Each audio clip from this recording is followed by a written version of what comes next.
Donc, texte 3 du bac oral de français. Donc, Le Menteur. Donc, toujours sur Le Menteur de Pierre Corneille. Donc, je vais commencer. Le Menteur. Le Menteur est une pièce de théâtre de Pierre Corneille, créée par la troupe du Marais en 1644. Les premières représentations de cette pièce eurent un grand succès auprès d'un public noble, recherchant essentiellement du divertissement, recherchant divertissement et plaisance. Ils cherchaient vraiment à se plaire et à se divertir. C'était un peu ces pièces de théâtre, ça servait office de cinéma de l'époque. Donc cette pièce est de genre baroque, appartient à la comédie de galanterie et d'intrigue. Pierre Corneille, à travers cette œuvre, met en scène c'est autant l'auteur, donc l'écrivain, le compositeur, que le metteur en scène, puisqu'il met en scène le personnage principal du nom de Dorante, qui est un menteur ingénieux, qui use de sa qualité de menteur, enfin en sa qualité de menteur, qui use de ses entre guillemets pouvoirs, on pourrait dire, de ses talents de menteur pour voilà, effectuer un enchaînement de mensonges, de tromperies, de quiproquos comiques et de remoulissements afin de essentiellement séduire les femmes donc en les trompant, mais aussi donc ça c'était dans la scène première, de se créer une place dans la vie sociale, la vie mondaine de Paris. Et donc là, à travers le texte qui fait l'objet de notre étude, donc que nous allons étudier ci-contre, Dorante est perçu comme un illusionniste, donc qui fait des illusions, qui crée des illusions. En fait, c'est un menteur, quoi. C'est bien le menteur. Donc voilà. Et dans cette scène, en fait, Dorante est accompagnée, encore une fois, de son valet Cliton, mais doit faire face à son père, entre guillemets, Géronte, qui lui pose des questions un petit peu entre guillemets, sur le thème du mariage. Et Dorante, enfin en fait, Gérante, pour contextualiser un peu, promet une fille à son fils, mais Dorante, lui, il est embêté parce qu'elle en a prévu une autre, sans savoir que les deux pensent à Clarisse. Et il invente un mensonge, une histoire, avec une certaine Orphise qui serait sa promise. Donc voilà. Donc, comme d'habitude, je vais lire le texte en entier. Donc, bien évidemment, je le redis à chaque texte, hein. L'examinateur arrêtera au bout d'un moment, c'est juste pour tester la lecture, donc que ce soit bien articulé, s'arrêter une seconde au virgule, 2 secondes au point, etc. Tout ce genre de contrôle un petit peu de lecture. Enfin, de points de contrôle de lecture. Mais voilà, du coup, je vais lire le texte en entier et après, on continuera l'analyse linéaire. Alors, donc, scène 5, Géronte, Dorante, Cliton. Dorante. Désarmé, je recule et rentre, alors Orphise, de sa frayeur première aucunement remise, c'est prendre un temps si juste, en son reste d'effroi, qu'elle pousse la porte et s'enferme avec moi. Soudain, nous entassons, pour défense nouvelle, bancs, tables, coffres, lits, et jusqu'aux escabelles. Nous nous barricadons, et dans ce premier feu, nous croyons gagner, tout a différé un peu. Mais comme à ce rempart, l'un et l'autre travaillent, d'une chambre voisine, on perce la muraille. Alors, me voyant pris, il fallut composer. Ensuite, donc, il y a l'autre des escaliers. Ici, Clarisse les voit de sa fenêtre, et Lucrèce avec Isabelle les voit aussi de la sienne. Géronte. C'est-à-dire en français qu'il fallut l'épouser?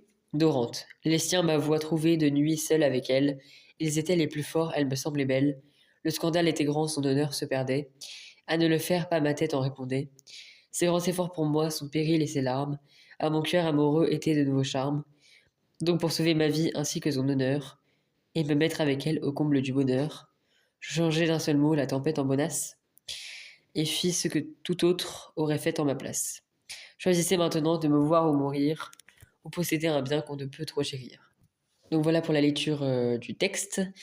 Pour la première digue, on peut se demander comment Dorante, donc qui est le personnage principal, hein, comment Dorante, par son récit mensonger, séduit, dans le sens de trompe, manipule son père, mais aussi, donc au passage, le lecteur, le spectateur.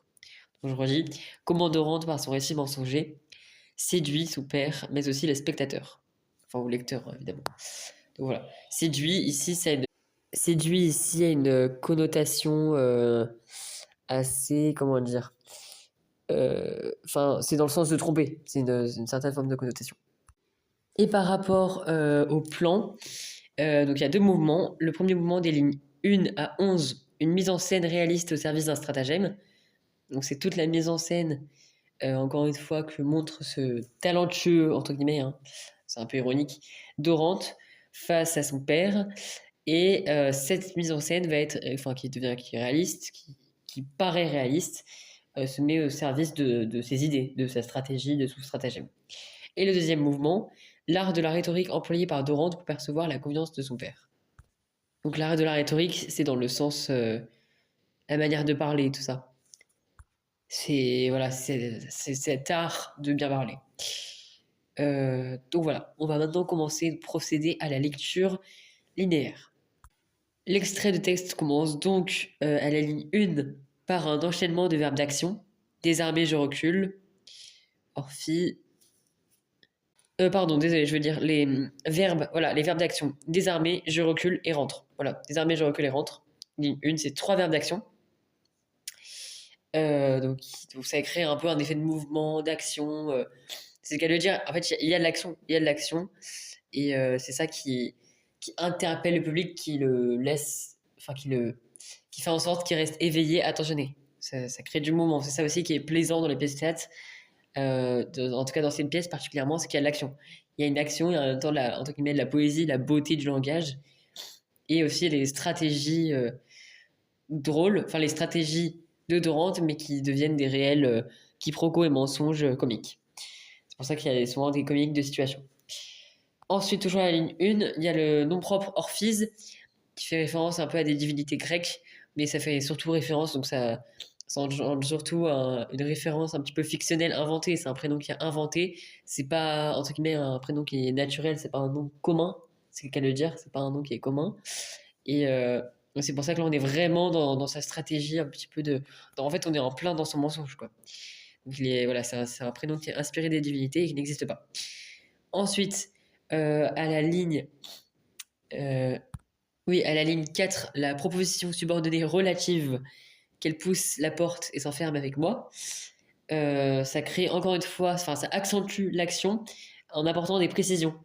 Et enfin, on s'y croirait vraiment dedans, ça crée vraiment de l'action, un phénomène actionnel, entre guillemets, puisque Doran donne des détails sur un petit peu, entre guillemets, quelques passages, quelques événements clés, entre guillemets, enfin, quelques événements qui accentuent, entre guillemets, la relation entre Orphise et Dorante. Et l'effet que ça produit, l'interprétation, c'est qu'on peut comprendre que Dorante, par l'importation de détails qui sont précis, cherche à obtenir la confiance de son père. Et par conséquent, enfin, il cherche à faire en sorte que son père le croie et abandonne l'idée que son père voulait le destiner à une autre fille. Donc voilà, et donc c'est ça, c'est une des tromperies.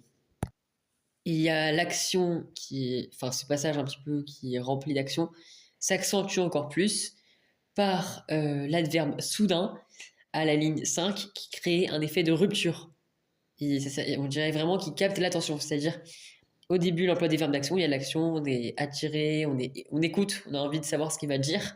Entre guillemets, on sait d'emblée que Dorante, voilà, on sait d'emblée que Dorante prépare un mauvais coup, prépare un mensonge et est en train de tromper. Mais en fait, il est tellement intéressant par son art, sa manière de parler, qu'en fait, on a envie de l'écouter, quoi qu'il arrive. Donc voilà, donc il y a d'abord les 3 verbes d'action, il donne les détails. Ensuite, il reprend son discours par un effet d'interruption. Soudain, nous entassons pour défense nouvelle. Donc il provoque voilà, un effet de rupture. Ça nous capte l'attention en fait, hein. Et ensuite, comme le texte 2, hein, le texte précédent, par les verbes conjugués, la barricadon, ligne 7, gagner, enfin l'infinitif gagner, ligne 8, ainsi que les hyperboles dans ce premier feu, ligne 7, perce la muraille, ligne 10, créer une référence, encore une fois, c'est un peu le champ lexical de la guerre, etc. Encore une fois, il y a toujours cette idée où Dorante se porte comme un vaillant chevalier, comme un héros qui cherche l'admiration. On comprend ici, on peut supposer ici, il cherche à avoir l'honneur puisque il s'est marié, enfin il fait croire en tout cas, il dit il déclare qu'elle s'est mariée en l'absence de son père. Et lui, ce qu'il attend, il attend peut-être justement de l'honneur, de reconnaissance, une admiration de la part de son père. C'est ça qu'il cherche à obtenir, on peut supposer, par le détournement de situation, par son jeu. Enfin, son jeu, ça tromperie, hein. Ça, c'est pour la première partie. Ensuite, nous entrons directement dans la deuxième partie avec la didascalie. La deuxième partie débute par une didascalie externe informative. Donc, c'est une didascalie externe informative, c'est-à-dire qu'elle ne fait pas partie de la scène. Elle n'est pas prononcée, mais elle est quand même présente et elle informe. En effet, je cite la didascalie qui déclare: Ici, Clarisse les voit de sa fenêtre et Lucrèce avec Isabelle les voit aussi de la sienne. Donc, déjà, ici, il faut relever les trois personnages: Clarisse, Lucrèce et Isabelle, trois femmes. On sait déjà que Clarisse, dans la scène précédente, c'est la belle Clarisse, la belle femme que Dorante essayait de séduire. Isabelle, c'est la suivante, la servante de Clarisse, et Lucrèce, c'est notre servante. Et donc, déjà, cette information, enfin, cette didascalie nous informe que, donc évidemment, dans chaque pièce, on est tous spectateurs, mais qu'en tout cas, Dorante n'est pas le seul. Il y a trois autres personnes qui observent la scène, et tout de suite, ce qui peut venir à l'esprit, et ce qui peut être, entre guillemets, le problème, le danger, entre guillemets, dans cette scène, c'est qu'à travers le discours de Dorante, les femmes vont mal interpréter, surtout la belle Clarisse, qui, auparavant, hein, on a vu dans le texte 2, qu'il essayait de la séduire, et à la fin, elle a dit, donc on avait vu, Isabelle disait qu'il y aura de l'ombrage avec l'arrivée d'Alcippe, et Clarisse répondait en tout cas à la réfutation héroïque et amoureuse du texte 2 de Dorante envers elle, que, en gros, elle faisait comprendre d'un point de vue global, dans l'ensemble, qu'elle n'était pas sûre de le croire et que l'avenir, le destin le déterminera. Un petit peu si elle le croit ou pas, s'il dit vrai, et si voilà, elle peut être, enfin, si elle peut avoir assurance en lui, confiance en lui, voilà. Et ici, il dit déjà qu'il est marié, donc ça peut créer un effet de confusion parce qu'elle peut se dire ah bah, enfin je vais le dire dans un langage assez familier entre guillemets, mais elle peut se dire ah bah super, donc dans le texte précédent, il était en train de séduire, voilà, de la séduire. Et puis en fait, il est déjà marié, quoi. Donc ça peut être, enfin vraiment, il peut y avoir un grand quiproquo comique. C'est comique pour les spectateurs, mais c'est pas forcément joyeux entre guillemets si c'est dans la vraie vie qui va se créer. C'est vraiment un gros quiproquo. Quiproquo, c'est vraiment le cas de le dire parce qu'on est en plus on est au théâtre. Donc voilà. Ensuite, il y a la réplique. Donc ça, c'est la réplique de la partie 2. La réplique qui commence. C'est la question, la phrase interrogative de Géronte qui enfin accède à la parole après la longue tirade, on va dire, de Dorante et rétorque son fils en lui demandant, c'est-à-dire en français qu'il fallait l'épouser. Donc, cette phrase interrogative crée tout de suite, entre guillemets, pas la sorte d'inquiétude, mais le réel questionnement et oui, on peut dire l'inquiétude positive, entre guillemets, de son père qui est entre guillemets pas sûr d'avoir compris, on a toujours ce sentiment-là. Il a bien entendu, mais pour être sûr qu'il avait entendu, il y a le mot français déjà, en français, c'est dans ça, parce que c'est leur langue maternelle. Il voudrait être sûr d'avoir bien compris, donc il insiste en disant, c'est-à-dire en français, qu'il fallut l'épouser. Il veut vraiment avoir confirmation que ce qu'il a entendu n'est pas justement un mensonge et que c'est bien la vérité. Et ensuite, dernière réplique, encore une fois, c'est Dorante qui reprend la parole et qui enchaîne encore avec une tirade euh, où il va il va répondre à son père en développant ses récits un petit peu poétiques et en insistant sur le côté aventurier, actionnel, on va dire, enfin, avec de l'action, de l'aventure, de la relation entre Amphise et lui. Il insiste vraiment pour gagner, pour saisir la pleine assurance et confiance de son père. Et aussi pour reconnaître d'un point de vue grammatical que nous sommes dans un enchaînement d'actions, qu'il y a de l'action, les verbes sont à l'imparfait. Donc quand, par exemple, il y a l'adverbe soudain, ça indique une interruption et c'est marqué ensuite par le passé simple, pour le temps du récit. Mais là, comme on a un enchaînement d'imparfaits que je vais citer si peu, enfin ci-dessous, ci-après, nous sommes bien dans le langage du récit du passé, et il y a bien un enchaînement d'actions. Donc voilà, par exemple, il y a le verbe à l'imparfait était, suivi du superlatif les plus forts. Il y a l'adjectif belle, belle qui marque voilà un peu la raison de cette alliance, parce que c'est une jolie femme. Ensuite, comme autre verbe à l'imparfait, il y avait voilà, était, ligne 15. Donc il y avait ils étaient les plus forts, ça c'était ligne 14. Le scandale était grand, ligne 15. Se perdait, toujours ligne 15. Ensuite, Ligne 18, à mon cœur amoureux était. Donc voilà, encore une fois, un usage de l'imparfait. Ensuite, il y a les pronoms possessifs anaphoriques, enfin qui sont répétés. Donc c'est et sont. Donc à la ligne 16, ses grands efforts pour moi, son péril et ses larmes. Il y a vraiment, là, on constate vraiment la complicité que souligne Dorante dans sa tirade. Il souligne vraiment la complicité entre Orphise et lui. Et il accentue l'idée, il accentue sa réflexion, enfin sa déclaration sur l'amour entre Orphée et lui, pour vraiment encore toujours, en fait, c'est toujours cette idée, voilà, d'obtenir euh, la reconnaissance de son père, l'admiration et surtout la confiance. D'abord une confiance, qu'il fasse confiance, qu'il accepte de l'écouter et d'entendre dans le sens d'imprégner, de comprendre ce que lui dit son fils, et peut-être par là justement de le féliciter, quoi, de l'admirer, de l'honorer. Voilà, en parlant d'honneur, il y a même le mot honneur à la ligne 19, hein, pour sauver. Voilà, il y a aussi il y a l'infinitif sauver, encore une fois, dans cette idée d'héros, hein, que Dorante est un héros. Mais aussi, il y a voilà, le nom commun bonheur, le nom commun honneur, excusez-moi. Voilà, ensuite il continue avec le nom commun bonheur, ça crée d'ailleurs une rime. Il fait comprendre qu'avec elle, il vit un bonheur, il est heureux, ils sont heureux même tous les deux.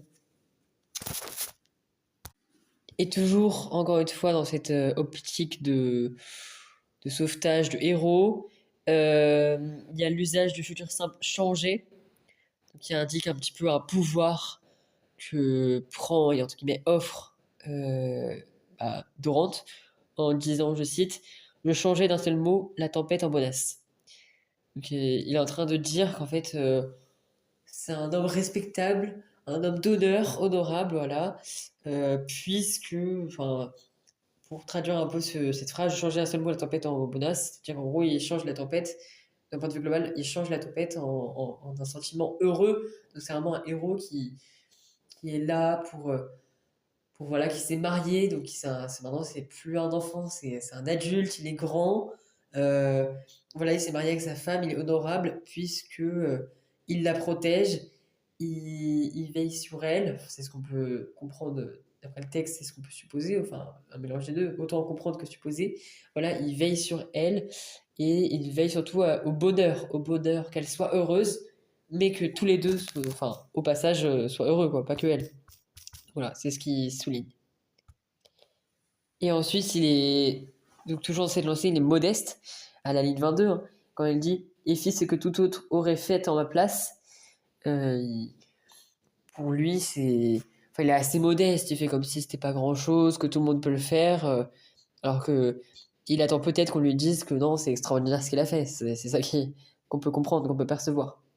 Et enfin, pour finir cette tirade et pour finir le texte, il y a l'impératif qui sert à donner, qui crée en même temps un effet d'ordre, qui donne un ordre, l'impératif présent, choisissez, et en même temps qui crée un dilemme, puisqu'il y a l'idée du choix, maintenant de me voir ou mourir.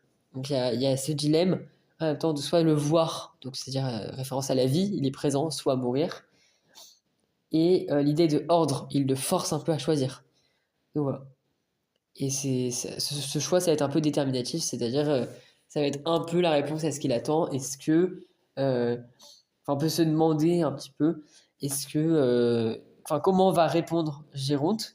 Est-ce qu'il va accepter que son fils a épousé Orphise? Enfin, est-ce qu'il va accepter cela? Il va se l'imprégner, il va être d'accord? Et est-ce que voilà, il va le féliciter, l'admirer, être, enfin, est-ce qu'il va le considérer comme un homme d'honneur? Il le féliciter, c'est ça qu'on peut se demander. Voilà pour le texte 2. Donc pour conclure, on en vient à la conclusion. Au terme de cette lecture linéaire, nous avons vu encore une fois les magnifiques, entre guillemets, hein, bien sûr sur un ton ironique, talents de Dorante. Voilà, les magnifiques talents de Dorante qui se prend voilà, pour un homme d'honneur, un héros, un sauveur, euh, qui cherche la reconnaissance et surtout à séduire les femmes. Il y a toujours là dans ce texte, il y a toujours l'idée de la séduction, le thème de la séduction, du mariage. Voilà, il y a les femmes qui se présentent, qui écoutent. Euh, donc voilà.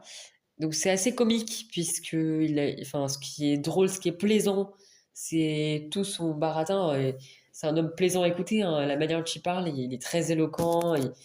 Et il parle super bien, hein, c'est un don, en fait, c'est un caractère qui lui est inné. Et c'est ça qui est impressionnant, c'est qu'il arrive à se défendre, déjà à inventer, déjà sa stratégie, elle est plaisante, c'est comique. Il arrive à enchaîner des quiproquos, tout ça, mais sans s'en rendre compte. Enfin, lui-même, enfin, ça dérange pas, c'est ce que je veux dire. Il ment, mais on va prendre plaisir à l'écouter, puisque la manière qu'il dit, c'est plaisant, et la manière dont il forme un petit peu ses stratégies, son stratagème, pareil, c'est plaisant. En fait, c'est drôle, c'est ça qui est plaisant pour le public. Encore une fois, il y a l'intérêt porté au public que Molière, excusez-moi, que Corneille nous fait goûter, enfin nous offre. Donc voilà. Néanmoins, si on pouvait, donc, dans cette idée un peu du plaquer de querer, le plaquer, là on en a bien parlé, l'idée de plaire, mais de querer, l'idée d'instruire, c'est que ce qu'on ne se rend pas compte en tant que spectateur, si on cherche au-delà de ce côté plaisant, divertissant quand on va au théâtre et quand on assiste à cette pièce, c'est aussi la morale. La morale, voilà, c'est que, en fait, on se rend pas, c'est pas montré au premier plan, mais ce qu'il faut sentir, c'est que ça blesse le fait que Dorante, déjà, en fait, il se ment à lui-même. Déjà, c'est horrible. Il invente tout un baratin, déjà, pour lui, il se ment à lui-même. Il ment aussi à son père qui est quand même son géniteur. Enfin, c'est quand même un grand proche de lui. Il ment déjà à lui-même et à son proche, à quelqu'un de proche de lui. Et en plus, il y a l'idée, là, il a même pas, entre guillemets, laissé parler son père. Il l'a fait parler qu'après, après sa tirade. Parce que son père aurait pu très bien avouer, assumer, dire qui le destinait. Sauf que bah, du coup, Dorante ignore qui son père le destinait. Juste par peur, par crainte de justement de la personne que c'est. Dorante s'est inventé une histoire.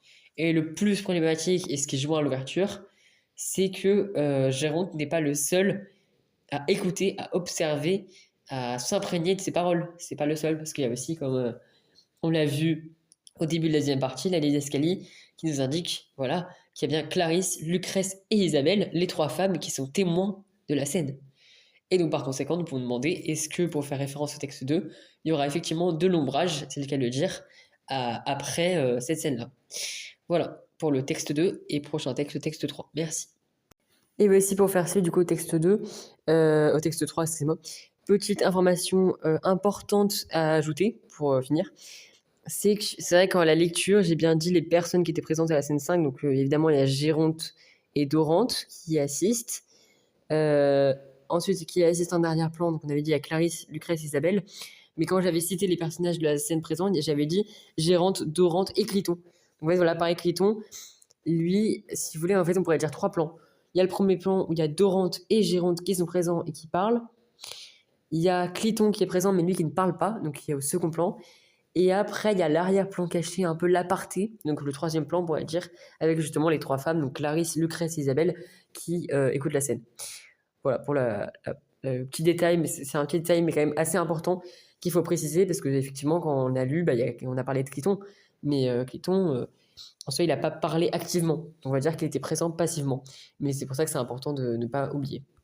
Et enfin, comme ouverture, pour aussi, donc comme autre type d'ouverture, pour encore une fois comparer au texte précédent, le texte 2, nous pouvons aussi nous demander, effectivement, mais ça on peut presque se demander à tous les textes sur le menteur, est-ce que Dorante va finir par se remettre en compte, va se remettre en question? Est-ce il va reprendre son compte, reprendre son comportement? Est-ce qu'il va essayer de se corriger, comme à l'intervention de Cliton dans le texte précédent, entre guillemets, sa demande indirecte, enfin la pensée, on va dire, indirecte de la part de Cliton? Est-ce qu'effectivement Dorante va se stopper, se remettre en question, essayer de réfléchir et ensuite s'excuser aussi? Parce qu'il ne se rend pas compte, mais c'est vrai que sur le plan moralisateur, c'est déplaisant. Enfin, il souffre, il fait souffrir les femmes. C'est un peu comme quand on pourrait comparer en ouverture, encore troisième possibilité d'ouverture, comparaison avec une autre œuvre. Bah là, on pourrait comparer avec Don Juan, quand Don Juan fait souffrir, Don Juan de Molière fait souffrir les femmes, les paysannes comme Mathurine et Charlotte, il les fait souffrir. Il use leur naïveté, il se raille d'elle, il se moque d'elle. Et voilà, c'est toujours ce thème, un petit peu, cette idée de tromperie, de mensonge. Donc on pourrait comparer effectivement avec Don Juan. Voilà, je vous remercie. Et du coup, cette vidéo du texte 3 se termine. Et après, il y aura le texte 4. Merci.